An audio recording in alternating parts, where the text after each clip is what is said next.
Cine Garage. Aquí cabe todo el cine. Con Eric Estrada. Estrenos. Puentes.me.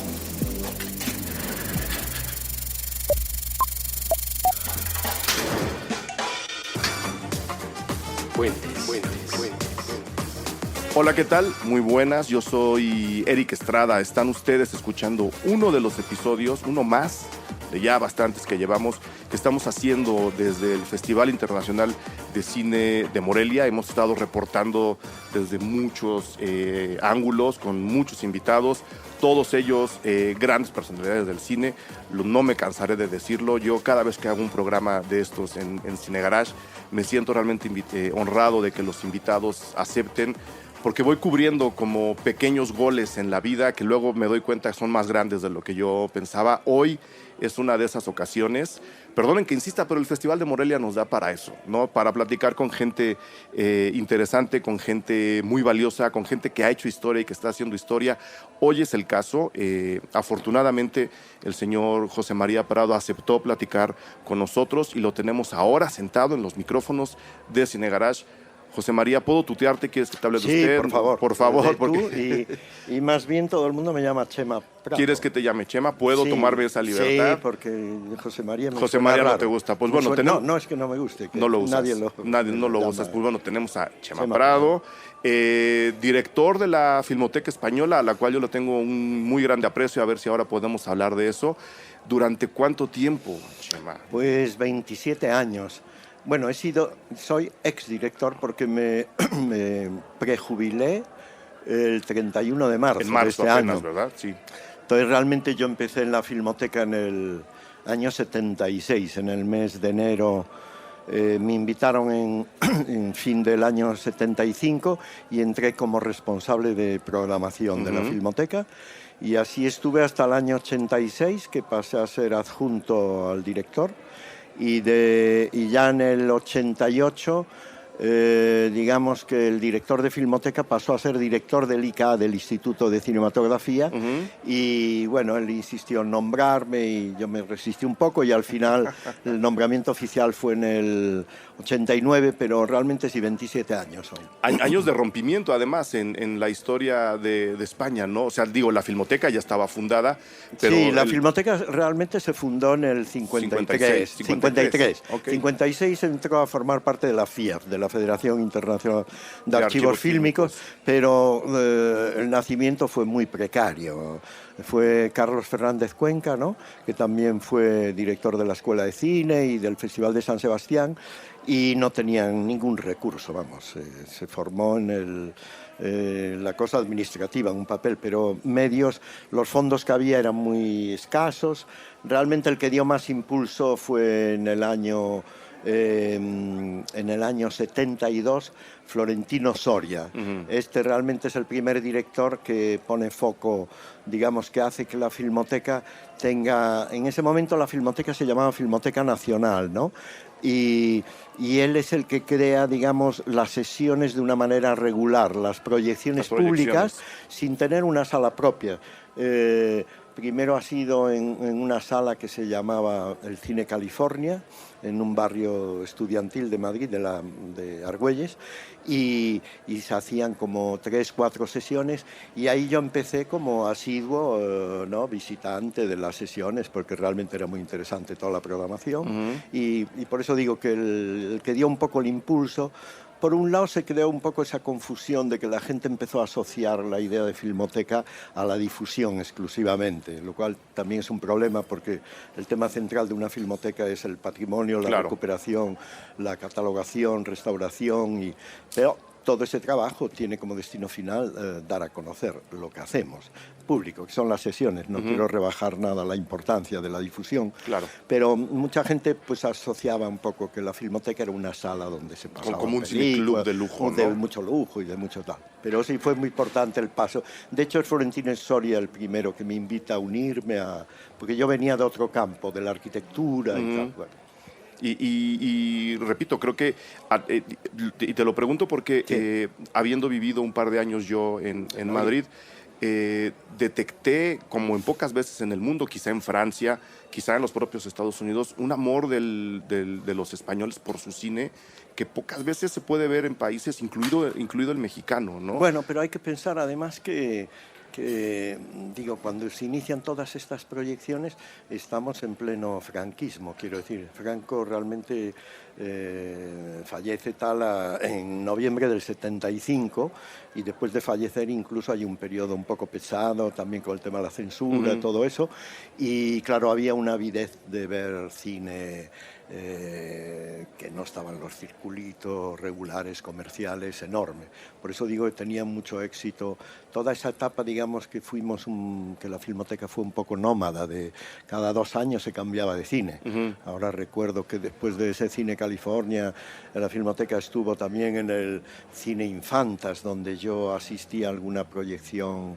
Ahí estuvo presente Roberto Rossellini, vi a Dennis Hopper, a cineastas interesantes, y después se movió a otro cine que se llamaba Duplex. Después yo entré cuando estaba en el Cine Covadonga, en la calle López de Hoyos, en Madrid, y ahí empecé yo mi trabajo de programador. Y es muy... Ahora vamos a tu presencia en Morelia, pero me gustaría que nos aclararas un poquito más este camino, porque nadie se despierta de la infancia diciendo quiero ser director de la Filmoteca Española. No, yo nunca pensé en tal cosa. Esos caminos suelen tener historias muy interesantes. Creo que la tuya lo es. Bueno, la mía, quiero decir, el cine es algo que me interesó. Yo pasé como unos 8 años yo soy de un pueblo de la provincia de Lugo, en Galicia, pero pasé como 8 años en Vigo, en un colegio de jesuitas interno allí. Y bueno, allí organizaban sesiones. Cuando yo ya tenía 15, 16 años, había una especie de cineclub y pude asistir a descubrir. Bueno, y también en mi pueblo, en Lugo y en Galicia, empecé a ver cine. Y bueno, era algo que me interesaba particularmente.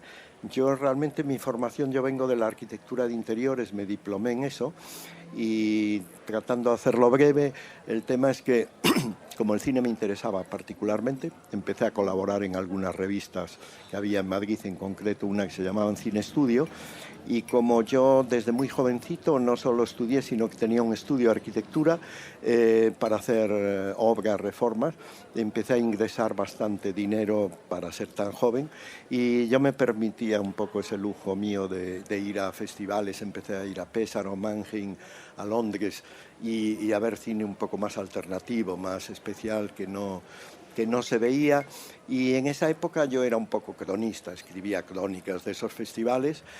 Y bueno, y el estudio que yo tenía de esa arquitectura y de diseño gráfico y de tal era con un colega mío que era como mi hermano, que ya falleció, Nacho Fernández Burgón, y él me decía: Chema, hay que hacer la crítica activa. Quiero decir, inútil que tú vayas a sitios y nos cuentes cosas que nunca vamos a ver, porque no van a llegar nunca, por diferentes motivos, por censura ideológica, comercial, de todo tipo. ¿Y qué era la crítica activa? Pues la crítica activa es mostrar las películas, pero yo era un privilegiado porque me escogen y cuando tengo 23 o 24 años paso a ser el responsable de la programación. Una etapa para mí que fue muy interesante porque me permitió conocer a cantidad de cineastas para mí de referencia, que nosotros nos permitíamos invitarles a venir a Madrid a nuestras sesiones y a mantener contacto con el público. No solo directores, sino en otros casos había productores. Hemos hecho alguna muestra dedicada a Paulo Branco, a productores, a directores de fotografía, a todo gente del gremio de cine. Y ahí tuve la suerte de conocer, yo qué sé, pues desde Marguerite Duras a Jan Eustache, a Pierre Cottrell, a Sieberber, Werner Schroeder, la lista es larguísima, Steve Dworkin. Para mí fue una etapa muy rica y claro, había esa curiosidad de ver un cine que de otra manera no se hubiese visto, y eso es lo que sería la crítica activa, que es dar a conocer películas, no hablar de ellas. No hablar de ellas. Claro, todo ha cambiado con el digital. Ahora uno desde casa puede ver realmente lo que quiera, ¿no? O no, porque hay tanto que sí hay se mucho. necesitan un par de faros, quiero ¿no? decir, no, eso es seguro. Pero quiero decir que se puede acceder a películas que antes, con no la se época podían del encontrar. fotoquímico, Sí. era imposible encontrarlas. o había la suerte de que vivieses en una ciudad importante, digamos como Madrid, que tenía sede de Filmoteca de proyecciones, o el caso de... En esa época éramos la misma Filmoteca Madrid que Barcelona. Habíamos decidido hacer, como realmente la industria estaba bipolarizada, digamos los laboratorios estaban en Madrid y también en Barcelona, había un foco de producción importante, ahí ubicamos también otra sede de difusión de la Filmoteca, que después ya con el Estado de las Autonomías, ya en el 83, 84, digamos, la Filmoteca se hace ya independiente, es la Filmoteca de Cataluña, con la que mantenemos una relación de siempre muy estrecha, de colaborar en todo, en restauraciones. Y es esta misma curiosidad, la de ir como decías, ir lo que antes tenías como referencia, tenerlo ahí presente en la Filmoteca, es esta misma curiosidad la que hace que te quedes trabajando todo este tiempo con un trabajo que no solo es importante, sino que es indispensable para la historia universal, claro, particular la española. Es esa curiosidad la que te tiene ahí todo este tiempo. Claro, lo digo porque, perdón que te interrumpa, justo ahora, en este momento, las carreras largas ya no existe. La gente está dejando de hacer eso y creo que es un poco triste. Entonces, sí, ahora ya cada 4 años te mueves, o 6 o tal. Y o sea, si alguien ha estado peleando Hemos ahí... pasado de los históricos, con los que yo no me puedo comparar porque no les llego ni a la suela de los zapatos. Me estoy refiriendo a Henri Langlois, ¿no?, que estuvo 40 años de director, o Raymond Bord, o Freddy Bois, ¿no?, Cinemateca de Lausanne, al que le dedico un corto Godard, ¿no?, Letra Freddy Bois. También estuvo 38, 39. Otro importantísimo era Jacques Ledoux, que también le conocí, que era el de la Cinemateca de Bruselas, también 39 años. Eso ya no existe más, o sea, ya se acabó esta historia. De hecho, lo mío es un caso insólito, lo de estar 27 años no es normal, ¿no? ¿Y fue la curiosidad la que te dejó ahí o fue un interés? Lo que hice fue, cuando me invitan a esto, yo decliné. Y eso fue lo que les hizo interesarse más en insistir en que yo entrase, porque les parecía muy raro que alguien que tenía un ofrecimiento para trabajar lo rechazase. Y compatibilicé el trabajo como 6 meses. Durante el año 76, desde que entré, que fue fin de enero hasta, yo creo que fue hasta el mes de agosto, septiembre, yo desarrollaba los 2 trabajos, con mi estudio, con mi socio. De hecho, como yo ya tenía esa cosa del cine, descubrí 2 años antes un grupo de la Unión Soviética que se llama FEX, que es la fábrica del actor excéntrico, donde está Kosinchev, Trauner, los que hicieron La Nueva Babilonia, Boris Barnett, Kuleshov, Protatnov. Y todo eso me dejó tan fascinado que le puse de nombre al estudio FEX. Y durante 6 meses era imposible hacer las 2 cosas y renuncié a la carrera económica, al dinero, y porque ya pasé a ser un asalariado de la administración, pero nunca me he arrepentido, vamos, estoy totalmente... Hubiese sido un error que yo hubiese despreciado el tema del cine por dedicarme a la arquitectura por el dinero. Nunca me he arrepentido. Y te lo agradece mucha gente, entre ellas yo, que he disfrutado de la programación de la Filmoteca. O sea, yo, si puedo presumir de haber visto todo Godard, fue justo por un ciclo que se hizo de Godard, donde vimos incluso anuncios de televisión en las salas pequeñitas de la Filmoteca. Estaban los anuncios de Godard para la tele. Meses y meses y meses de ir todos los días a ver películas, que es prácticamente como si uno estuviera leyendo libros, ¿no? Entonces, esa es la labor que yo creo, entre muchas otras, ¿no? Porque está la restauración, está toda la conservación que es fundamental. Que es fundamental y que hace que el Festival de Morelia, siendo tú alguien, un referente directo, alguien que lo conoce bien y a quien el festival conoce bien, ahora te invite para hacerte un homenaje. Claro, de hecho yo vine ya en más ocasiones y cuando venía era para presentar algunas restauraciones de la Filmoteca. Este año, como ya no estoy en la Filmo y ya se ha producido esa quiebra, no hay nada que podamos ofrecer. De hecho, incluso el año pasado, me parece que las 2 películas que propusimos, que tuvieron que venir de aquí de la UNAM o de la Cineteca, yo creo, porque ya era un momento un poco crítico para mí, que estaba a punto de irme de la Filmo, mi relación era complicada con las autoridades mías en el Ministerio de Cultura, y acordamos, era la vinculación de España a México en el cine, no sé si se llegó a programar, creo que sí, Torero de Carlos Velo. Creo que sí. Paisano mío de Galicia, al que yo conocí, o pude invitar en el año 76, vino él a Madrid, con Óscar Menéndez, con el otro cineasta, cuando él era director del CPC, del Centro de Producción de Cortometrajes de Churubusco. Carlos Velo, un maravilloso personaje, muy amigo de Luis Buñuel, fundaron el Cine Club, y si no me equivoco, sí, el año pasado era Torero de Carlos Velo, y en El balcón vacío también, la de Homie García Scott también. Ya, ¿alguna vez hubo una función del Verdugo, que no sé si tuvo que ver Creo con... que también, ¿no? Pero ahí yo no Eso estaba, o por lo menos yo no recuerdo haberla presentado, pero sí que hemos restaurado nosotros El Verdugo. Hemos recuperado toda la obra de Luis García Berlanga, que a su vez fue presidente nuestro. Exactamente. Entre el año 78 y el año 82. Exacto. Y a él le debemos algunos de los temas más claves en la Filmoteca. Uno sería tener una sede estable de difusión, que es el Cine Doré, que supongo que es el que tú conoces, el que has conocido. Sí, ¿no? La memoria no me falla, que es probable que sí. Fue el 89, el año que se inauguró. Santa Isabel, exacto. Sí, o sea, en la misma calle donde está el Centro de Arte, pero se me olvidaba el nombre. El Museo Reina Sofía. Ahí al lado. Y Luis realmente fue el que peleó, porque realmente la idea que había en el barrio, porque fue una de las primeras salas que hubo en Madrid ya en los años 20, que la construyó un personaje que se llamaba Carballo, que a su vez dirigió una película que se llamaba Frivolinas, que hemos restaurado y que la hemos presentado allí. Y sí, y fue interesante esto de... A la hora que mencionas películas tan viejas o tan importantes como las de El Verdugo, como El Verdugo mismo,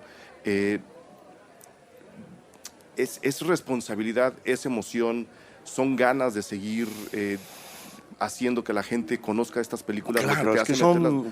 Porque a veces creo que si yo tuviera la posibilidad de ayudar en eso, el invento sería una varita mágica y restaurar cosas en 2 días, pero no, es muy complicado. Estamos hablando de películas que son ya clásicos del cine importantes, ¿no? Porque El Verdugo, Plácido, quiero decir, son títulos tan sólidos. Antes no concluí mi relato sobre Luis Berlanga. La otra cosa realmente muy importante es que gracias a él, como presidente, porque era una figura reconocida, en ese momento el gobierno era de la UCD, ¿no? De la Unión de Centro Democrático, y él tenía un predicamento enorme con todas estas autoridades de la política. Entonces él consiguió que el Nodo, no sé si conocéis, que es Noticiarios y Documental, sí, que era un poco todo el aparato de propaganda en el franquismo. Empezó en el año 43 y acabó en el 80, y eran noticiarios que eran obligatorios mostrarse delante de cada película en cualquier sala de proyección de España. Antes de una proyección pública había que pasar un nodo que duraba unos 10-11 minutos, y se hacían 2 a la semana. Se hicieron como 4.100 y pocos. Y entonces, ¿qué ocurre? Que cuando finaliza la etapa del nodo, de hecho en el 75, cuando ya muere Franco, el dictador, lo que ocurre es que ya deja de ser obligatorio pasar el nodo. El nodo ya en esa época ha perdido vigencia, porque ya existen las televisiones y entonces ya no existe la actualidad y ya no... Pero claro, es de una riqueza tan increíble, porque está toda la sociología, toda la política, la vida, desde todos los vértices, desde el deporte, porque grababan los partidos, los goles de fútbol, las corridas de toros, está todo. Está Franco inaugurando pantanos, etcétera. De hecho, hemos hecho varios trabajos con investigadores para analizar un poco lo que significó hicimos El Nodo y la Memoria, este libro, hemos llegado a 8 ediciones o algo así, hecho por 2 profesores de la universidad, y fue Luis García Berlanga que consiguió que eso pasase a formar parte del patrimonio del Ministerio, de la Filmoteca Española, porque evidentemente Radio Televisión Española estaban interesadísimos en todo ese fondo. Y al final la decisión que tomaron fue que el contenedor pasase a Radio Televisión, me refiero al edificio histórico en la calle Joaquín Costa, donde estaba el nodo, pasó a ellos, y el fondo y la propiedad intelectual todo pasó a la Filmoteca, y eso gracias a Radio Televisión Española, con la que tenemos convenio, está en la red hoy en día y lo podéis consultar desde aquí.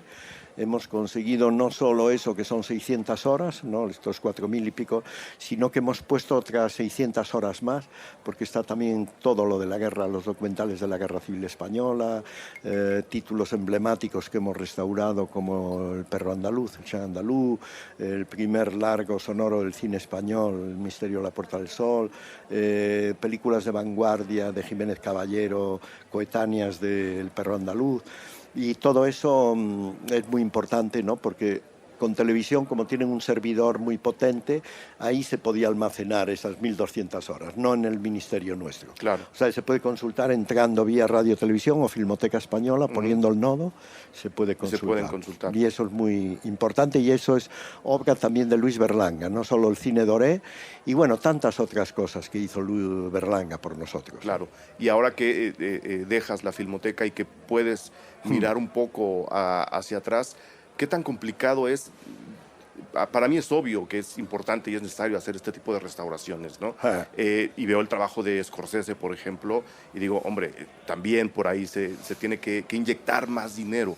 Y la pregunta es, ¿qué tan difícil o qué tanto comprenden las autoridades culturales el hecho de que eso es necesario, indispensable y valiosísimo? Ahí mi decepción es infinita. Sí, porque prácticamente el nivel de sensibilidad es casi mínima o nula, y depende en qué momentos. Claro, la Filmoteca tiene el problema de que está ubicada dentro del ICA, del Instituto de Cinematografía y Artes Audiovisuales. La Filmoteca, cuando muda el nombre de Nacional a Española, que es en el año 82, y pasa a llamarse Filmoteca Española, se convierte en un organismo autónomo, que es el estatus que nos gustaría recuperar hoy.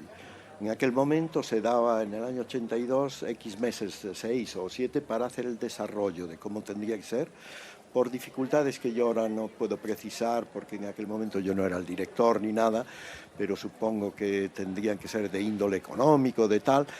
Nunca llega a producirse, solo estaba en el papel escrito que era un organismo autónomo, y en ese momento es cuando llega al poder, digamos, el Partido Socialista, Felipe González, y nombra directora general de cinematografía a Pilar Miró, una cineasta que yo creo que conoce en todo el mundo y tal.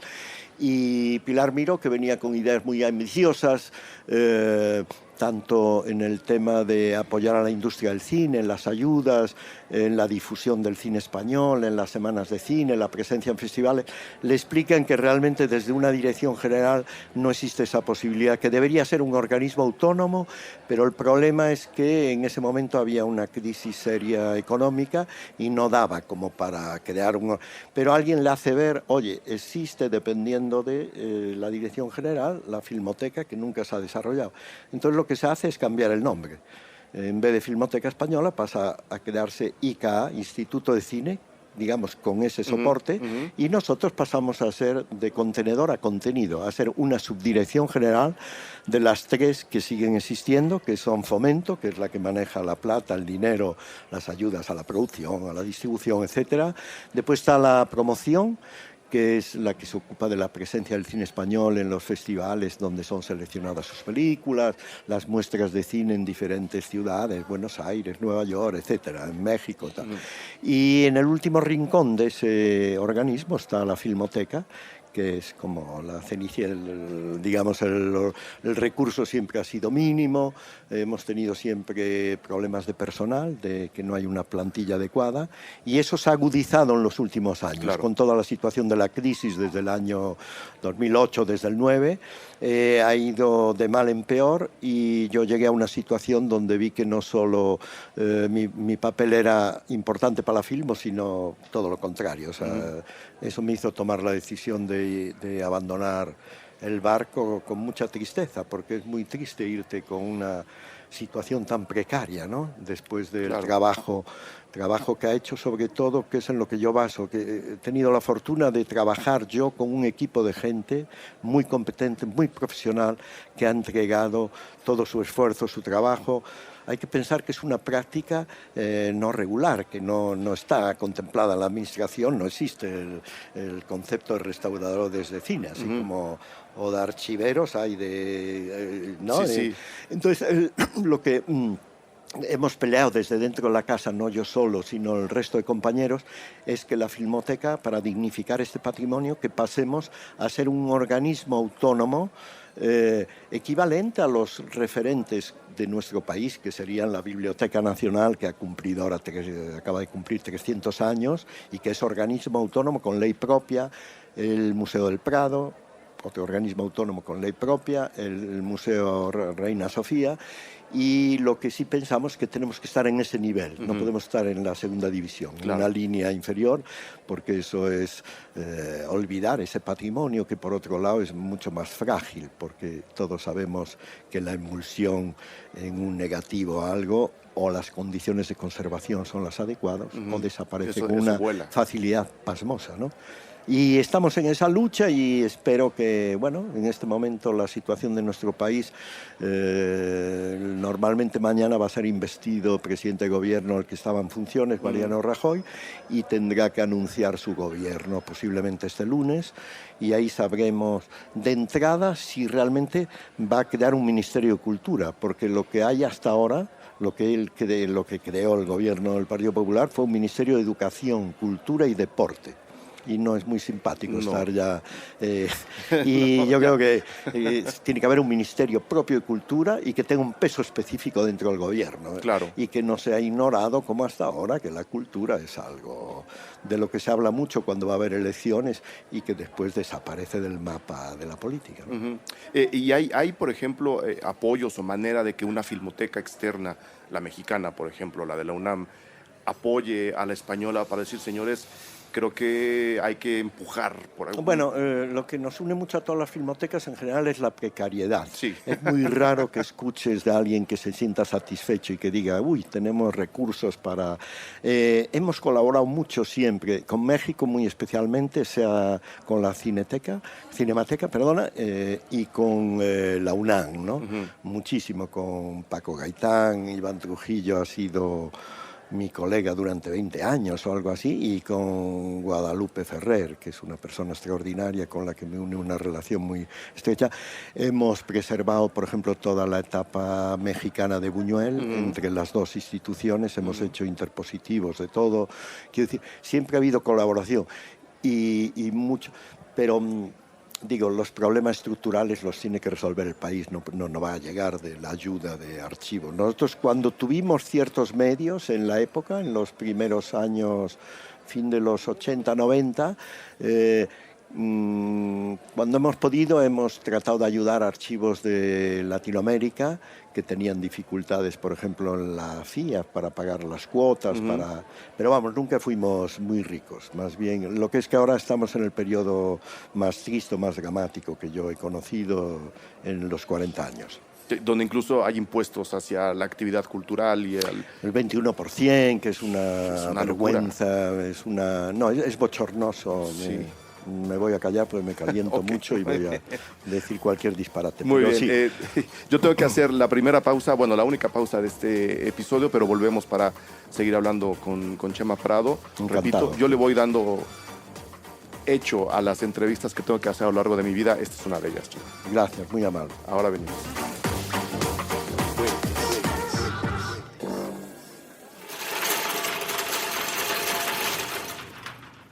Hola, soy Ifigenia Martínez. Los saludo hasta donde sea, cuando muy sea. bien, Buenos días, buenas tardes, buenas noches, bienvenidos sean todos ustedes. Hey yo, what up? ¿Qué onda? Los Reyes del Beautiful de nuevo en la casa. ¿Qué vas a hacer con las siguientes 2000 horas? Puentes ha entregado más de 2 millares de programas compartiendo las cosas que más nos apasionan. Hemos construido una red de creadores y amigos en los dos lados del micrófono. Descubrimos durante este tiempo que hablando nos encontramos. ¿Qué vas a hacer con las siguientes 2000 horas? Te invitamos a hacer puentes.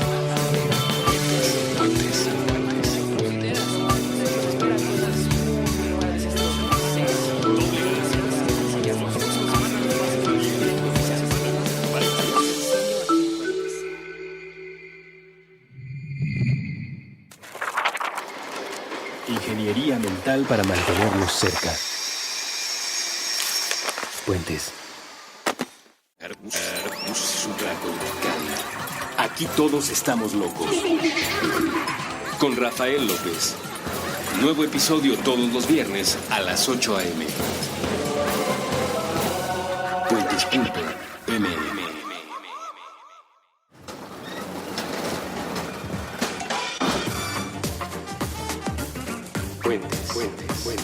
Muy bien, estamos de regreso, Chema Prado. Ahora que estábamos en el corte, hablábamos, ¿no?, de los festivales a los que vas, las películas que puedes ver en el tiempo libre, porque a veces eres jurado, a veces eres homenajeado, como en el caso de Morelia. Ahora vamos para allá. ¿Cómo cuántas películas habrás visto en tu vida? Nunca he pensado en ello ni lo he calculado, pero ¿no? Muchas. Sí, pero muchas. Da muchas. mucho miedo. Claro, pues yo llevo muchísimos años yendo a festivales y me la paso viendo cine, aparte Pues sí. de colegas. Y ahora, repito, Morelia hace un reconocimiento a tu trabajo, a lo que has hecho y a lo que estás dejando para el cine español. Y yo creo que eso se puede extender al cine iberoamericano, porque yo hablaba hace un par de días con el director de los premios Fénix, con Ricardo Giraldo. Con Ricardo Giraldo. Y bueno, esta idea de generar un bloque... Él estaba aquí ahora, ¿no? Sí, yo lo vi hace un par de días. Sí. Esta idea de generar un bloque cultural tiene mucho sentido, no se había intentado, y creo que si alguien tiene que estar más que presente en ese bloque es el cine español. Sí. Y justo por eso creo que es un gran acierto que el festival te haya hecho un homenaje. No sé cómo te sientas tú con respecto a ese bloque, con respecto a lo que está haciendo Ricardo. No, por yo ejemplo, estoy implicado, porque Cinema 23 yo me he unido a lo que es Cinema 23. Me refiero, admiro mucho a Ricardo Giraldo. Yo creo que ha hecho una iniciativa muy buena y que el colectivo de personas, de profesionales que él ha aglutinado es la gente que me parece a mí más interesante así en América Latina o en la península ibérica, ¿no? Y estoy... Bueno, esto de Morelia la verdad es que no me habían advertido de nada. Yo llegué ayer de Madrid e incluso por la mañana, aunque me dieron el plan, no leí con detalle, solo cuando faltaban muy pocas horas me dijeron, no, es que hay un homenaje. Y yo dije, pero esto es a traición, ¿no? Pero estas cosas avisan. Pero está bien que lo hagan así, ¿no? No, les tengo mucho cariño, no estoy reprochando nada. No. Estoy muy orgulloso y muy... Pero, claro, como vengo ahora de diferentes homenajes que me han hecho, pues el día anterior a viajar aquí, me entregaban a mí y también a una gran amiga que admiro mucho, que es Gerarda Chaplin. Nos homenajeaban a los dos en el mismo acto en Valladolid, que es un festival con mucha tradición, la Seminci, la Semana de Cine. Y eso, ¿qué día fue? El martes. Al día siguiente yo tomé el vuelo para venir aquí y allí, pues nada, fue emotivo porque se le ocurrió al director de Valladolid, invitó a los directores de todas las filmotecas de España que hay, evidentemente, en cada comunidad, o no todas, pero casi todas. Hay una filmoteca. En Galicia es el CEGAI, que es en Coruña, en el País Vasco, en San Sebastián, Barcelona. Pues estaba el vicepresidente de la FIA, director de la Filmoteca Catalana, muy próximo a nosotros, muy amigo, Esteve Riambau, y él mandó un mensaje del presidente de la FIA, ¿no?, de Eric Leroy, leyó allí, él hizo otro discurso, y después también vinieron mis compañeros de la Filmoteca de los históricos, que estamos todos jubilados, menos uno que sigue, que se llama Ramón Rubio, que hace un papel fundamental, y pues sí, me hizo ilusión ver allí a toda esta gente, y pues yo tampoco sabía que iban a aparecer allí, y fue también muy emotivo, y sobre todo que yo aprovecho siempre todo el espacio para, insisto, no es falsa modestia mía y nada, no es que me sienta usurpador, pero realmente el trabajo de la Filmoteca, por lo que es conocido, es un grupo de personas los que han hecho, los que se han implicado. Yo he sido un afortunado de haber estado rodeado de una gente de la que yo he aprendido mucho. Yo siempre he querido rodearme de la gente mejor, nunca de gente mediocre, ni de... que es yo creo que es el único camino, y que cada persona tuviese autonomía y tuviese su reconocimiento. Y hay un personaje al que quiero significar, bueno, uno es Catherine Gauthier, que era la adjunta mía en dirección y que se ha jubilado hace solo 3 semanas, y ella ha sido, desde que yo abandoné el tema de la programación, la responsable de la programación, y es una persona que ha hecho un trabajo increíble. Otro de ellos, bueno, me podría cansar ahora de hacer la lista, pero uno que hay que señalar siempre es Alfonso del Amo, que es como el auténtico ideólogo del Centro de Conservación y Restauración. Entonces yo no me cansaré nunca de reivindicar a esas personas que no tienen la visibilidad mía y que yo he querido que siempre la tuviesen, pero que al final los medios pues siempre identifican la figura del director. Pero no, los premios que me van dando me corresponde una parte chiquita a mí, ¿no? Yo soy una pieza más de ese engranaje. Y que venga de Morelia, Y de Morelia sí, porque estoy muy unido. Yo Morelia conozco el festival, la persona realmente que me presenta, Daniela Michels, y que conozco todo esto cuando nace el festival, o a los 2 años de nacer, es mi amigo Iván Trujillo, hoy director del Festival de Guadalajara. Ellos son muy amigos, me presentan, y de hecho mi primer viaje aquí tiene que ver con una cosa curiosa, que es que yo ya en ese momento estaba presentando alguna exposición mías de fotografía y me plantearon hacer una en el Museo del Chopo. Y entonces yo dije que encantado, claro, yo siempre... Y es una exposición que se inició en Venecia, durante el festival, pero no en el festival, en una galería de arte que se llama Imagina, y esa exposición después, que se ha rotado por más sitios, se llamaba Infraganti. Era la idea, son fotos del mundo de actores, de directores, de actrices, de gente próxima, conocidos míos, y son fotos sin preparar, ¿no? Son fotos, aquí te pillo, aquí te mato, sí. Nunca con iluminación y ahí está, pues desde Pedro Almodóvar, que hay varias, a Malkovich, a Bertolucci, Paulo Branco, bueno, un montón, Caetano Veloso, gente también de la música, gente amiga siempre. Y esa exposición se montó, esa y otra más, en el Museo del Chopo. Y como uno de los personajes que sale en la foto es Manuel de Oliveira, se dirigieron a él y le dijeron: oiga, maestro, ¿usted querría venir a México? Porque él no había venido nunca a México. Y tenía 95 años en ese momento. Hay una exposición de su amigo Chema Prado, usted, y dijo, pero encantado, pero ahí voy. Y en ese momento era Morelia a continuación. Sí. Y entonces viajamos juntos, Manuel, de que venía desde Oporto a Madrid, viajamos con la hija de él, que es Adelaida, que es la mamá del actor fetiche de él, que es su nieto Ricardo Trepa, ¿no? El actor de todas las últimas películas de él. Y él se quedó fascinado como un niño. Fuimos a ver el Museo Antropológico, todo estaba que no daba crédito. Le pareció este país lo más de lo más. Y después Morelia, fuimos a Pátzcuaro, no sé, le fascinó mucho. Y claro, Daniela estaba contenta de que un personaje relevante como él hubiese venido. Después, al año siguiente, también volví con otra persona muy próxima, muy amiga, a la que he querido mucho y que ha fallecido ya hace años, que es Arthur Penn, ¿no? Me parece que fue al año siguiente, otro. Y de ahí yo creo que vine una vez incluso de jurado de cortos y estuve con Diana Bracho. Y bueno, Morelia me fascina la ciudad, México en general. Claro. Yo soy además de los primeros que viajé a Guadalajara cuando se creó ese festival, mucho antes de que estuviese Iván Trujillo. Sí, sí. Aquella etapa, ¿quién estaba? Mario Aguiñaga, yo creo. Y venía poca gente de mi país. Y mi vinculación con este país es muy alta, con cineastas, con actores, con, yo qué sé, Arturo Ripstein, Paz Alicia, conozco de la época Felipe Gazals, de la época de Canoa, Lapando, cuando coincidíamos en Pésaro, en los años 70. Y este país me atrae mucho, estoy fascinado por la cultura del país, por el talento que hay, que me parece extraordinario, en todos los terrenos, no solo el cinematográfico.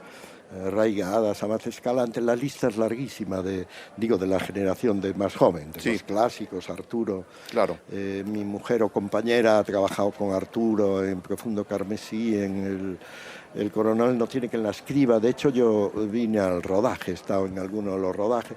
Patricia Reyes Píndola es otra gran amiga nuestra. En fin, tengo una vinculación muy estrecha, pero me quedo apabullado. Cada vez descubro algo, ya sea en la música. Descubrí en Guadalajara un grupo que se llama Radaid, que después yo preguntaba y casi nadie conocía. Yo no los conozco. Y me parece increíble, que hacen música étnica. Y después hay una subdivisión de Radaid que se llama Les Femmes de Jean, que son las dos cantantes y que son geniales. Y después descubrí a Natalia Lafourcade. Bueno, me gusta mucho, sobre todo la música más de la música tradicional. ¿Cómo se llaman? Los Vega, me parecen fantásticos, los Shajatos, Me puedo aburrir hablando del panorama musical, por no decir... Y después tenéis los mejores directores de fotografía de la historia de todo el cine. Creo que por ahí vamos muy bien. Sí, creo que por ahí vamos muy bien. O sea, quiero decir, hay muy buenos fotógrafos en México, ¿no? Está en toda la plana mayor de la fotografía mundial, está aquí. Brota tu periodo en Radio Nacional de España a la hora de que empiezas a escuchar muy musiquero, esta música. Cuéntanos un poquito de... Mi pasión por la música viene ya desde que estaba en el colegio de los jesuitas, que me dedicaba a organizar conciertos y tal. Sí, yo hubiese querido seguir por la carrera musical, pero mis padres dijeron que ni una broma con eso. Y soy un entusiasta, coleccionista de música, sobre todo de música cubana de los años 30, 40, 50. No, yo soy muy ecléptico, escucho todo tipo de música, pero el programa en Radio 3, Radio Nacional, que yo hacía, que era con Juan Francia y Jesús Beltrán, donde yo ponía la música, se llamaba Caravana Hormigas y fue en los años 80, hasta que yo tuve responsabilidad ya de ser adjunto a la dirección, pero durante 4 o 5 años yo ponía la música, básicamente más bien era rock. Un programa que me decías duraba 5 horas. Sí, empezaba ya con un tema simpático, porque era la hora del aperitivo, del almuerzo los domingos, y entonces a mí me daban los tiempos para que buscase temas musicales que duraban lo que me daban. 3 minutos, que era el tiempo de cortar las patatas, 1 minuto y medio me lo daba el director del programa, que era Juan Francia, y se metían, porque esta persona, la gente había comprado los alimentos para ese domingo, y entonces, como él había medido a la hora de hacer los platos, para no estar hablando durante tal, se ponía la música. Cuando acababa eso, se suponía que la gente había rehogado lo que tenía que rehogar, y al final de esa hora la gente tenía el plato preparado. Y era un programa así muy loco. Al final lo cortaron, ya lo prohibieron. Cuando yo ya no estaba, había una sección, se daban siempre en tono jocoso y de broma, instrucciones para fugarse en la cárcel, porque lo seguían muchos presos. Era muy disparatado todo, pero muy gracioso. Y la música era yo el responsable de eso. Mucho rock, decías. Sí, básicamente era rock, casi todo, en todas las facetas de rock. Y ahora que estábamos hablando de Morelia y que has estado vinculado, y lo sabemos desde muy al principio. Desde el inicio, sí. ¿Cómo lo ves hacia Morelia atrás? Y con Guadalajara, pues este año hicieron una exposición mía en el Festival de Guadalajara. El día que se inauguró hicieron una muestra mía de fotos. Morelia es un festival muy musculoso, ¿no? Sí, está creciendo en la buena dirección. Y yo estoy muy contento de apoyar a Daniela y a Alejandro, que me parecen personas extraordinarias.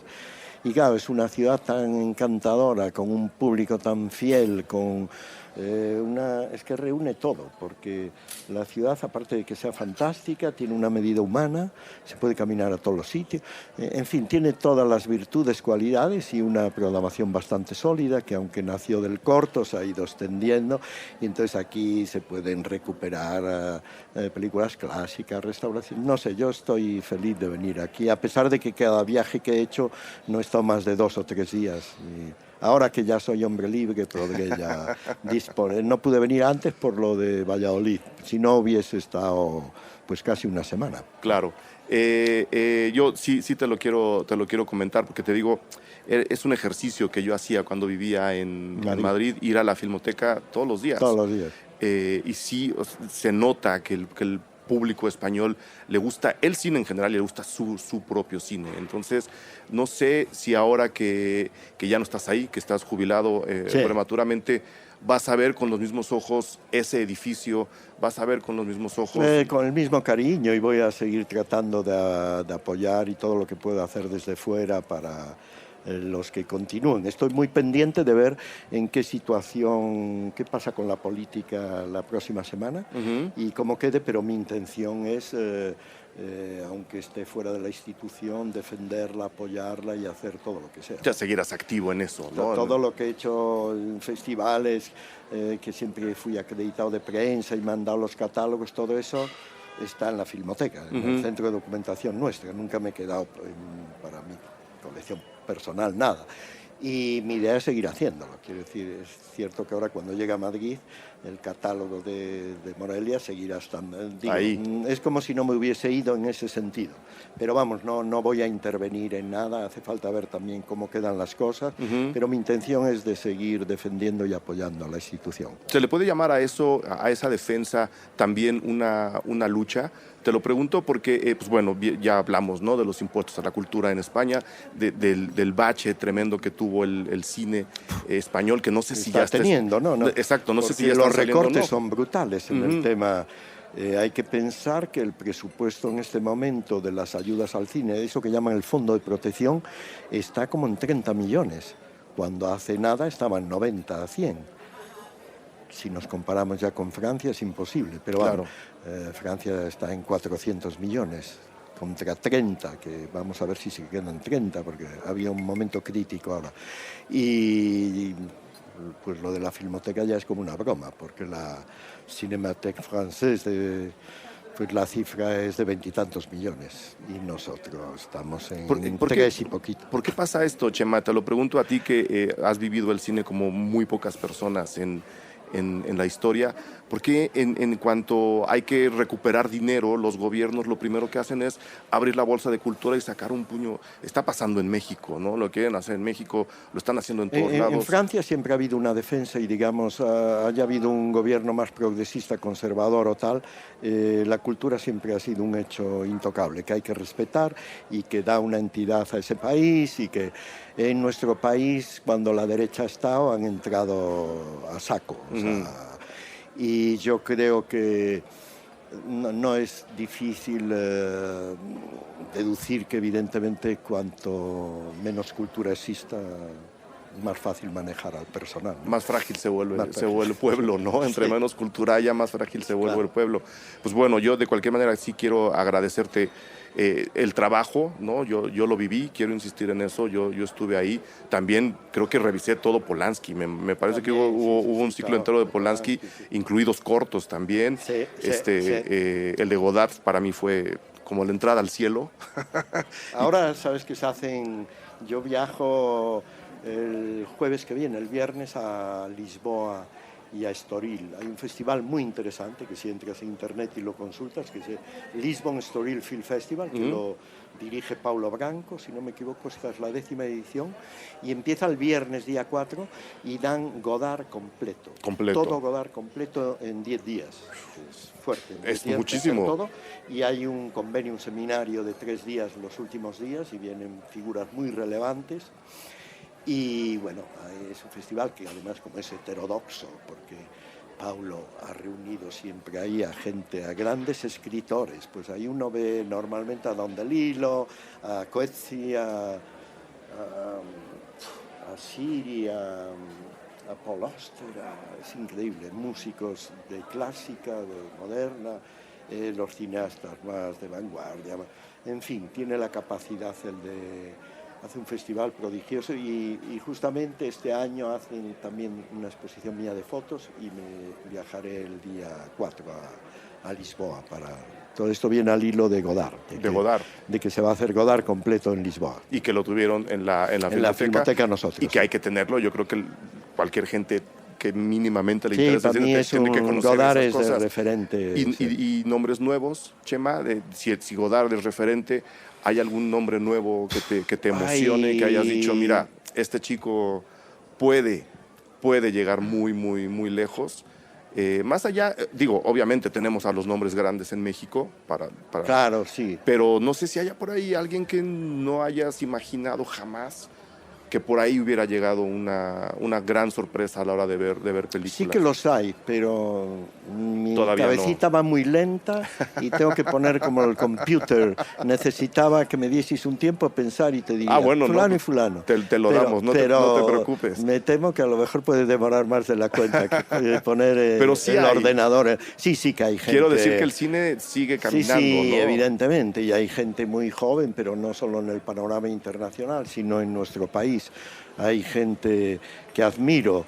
Es más, aquí en el festival puedo recomendar una película de Albert Serra, que es un cineasta catalán, La muerte de Luis XIV, que estaba fuera de competición en Cannes. Pero que la función que estaba es una gran completamente película. llena, ¿sí? No tengo ni idea, Me porque es dijeron una que ya película no había- que yo no vi, había boletos. pero por mencionar un nombre así. Pero seguro que si pienso, me sale en Galicia, en mi tierra, está Lois Patiño, está Oliver Lache, que ha ganado ya 2 veces lo de Fiprest y lo de la Semaine de la Critique, ¿no? Con Todos vosedes son capitán, y con Mimosas. Sí, no sé si se con pasa aquí Mimosas. Estuvo antier. Estuvo anteayer. Quiere decir que sí, que si me pongo a escarbar un poco me salen nombres estoy diciendo de gente muy joven. Claro, que está claro. con pocos recursos y pocos medios, estrujándose la cabeza y sacando puro talento, ¿no? Alguien como tú que ha programado la Filmoteca, que está ahí, que está viendo festivales, que ha sido jurado En muchos, sí. en muchos festivales durante mucho Muchos tiempo. años, sí. ¿Tienes un género en particular que digas, este es el que yo quiero ver el domingo en la tarde a la hora del vermut? No, justamente lo que no soy es puedo decir de aquello que no soy un fan loco, que es el fantástico, el terror. No soy apasionado, o sea, no me vas a ver normalmente en festivales de ese perfil, pero yo lo que quiero es que me sorprendan y que me sorprendan las películas, que ver cosas nuevas o gente que se plantee un lenguaje.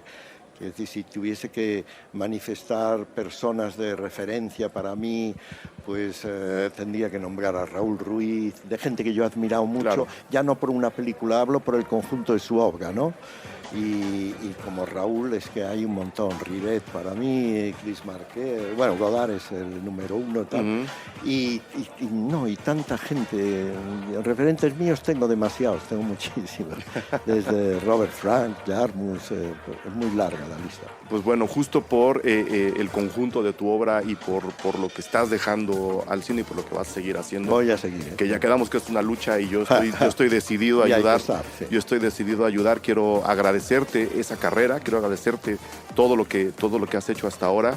Quiero manifestarte mi apoyo para lo que viene después y, por supuesto, agradecerte profundamente que te hayas tomado el tiempo de venir a platicar por favor, con nosotros. encantado. Soy yo que estoy agradecido que os intereséis por el trabajo que hemos hecho desde la Filmoteca. Y muchísimas felicidades por el homenaje. Y vamos a disfrutar lo que nos queda. Gracias a vosotros y suerte. Chao. Suerte.